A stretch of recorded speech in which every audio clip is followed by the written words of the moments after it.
O maior problema do professor Borini era o salário que não estava chegando para as despesas. Os outros problemas, também graves, eram consequência da falta de dinheiro. Sustentar a família de mulher e 2 filhos era uma ginástica que começava de manhã cedo e ia até tarde da noite. Ganhando tão pouco, ele era obrigado a morar em um subúrbio longe.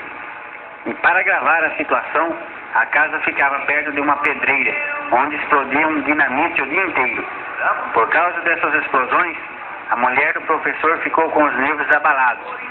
E por qualquer bobaginha perdia paciência com os filhos, que já não sabiam o que fazer para não serem repreendidos a toda hora. Além do aluguel, da comida, de uniformes e livros para as crianças, de roupa e calçados para ele e a mulher, do transporte, das prestações, ainda havia as despesas com remédios para a mulher, que não podia largar os filhos e o serviço da casa para entrar na fila do instituto.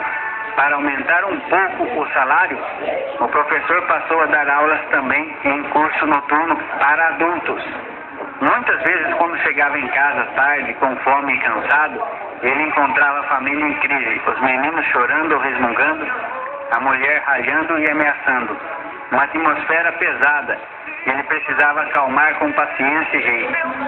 Ele não culpava nem a mulher nem os filhos. Sabia que todos eram vítimas. A culpa era da pobreza. Por cima de tudo isso, cresciam os problemas na escola. Ao contrário do que ele tinha esperado e desejado, o apelido de professor burrinho pegou rápido. Alguns dos outros professores insinuavam que ele precisava ser mais enérgico. Ele se defendia dizendo que não tinha vocação para carrasco. Estava ali para ensinar, não para punir. Ele podia identificar os cabeças da brincadeira, suspendê-los e, em último caso, até pedir a expulsão deles. Mas se fizesse isso, os outros alunos ficariam com medo dele. E ele não queria ser respeitado na base do medo.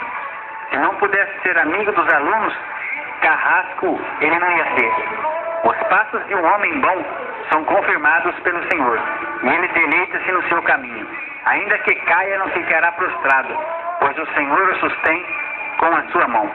Salmos 37, 23 e 24.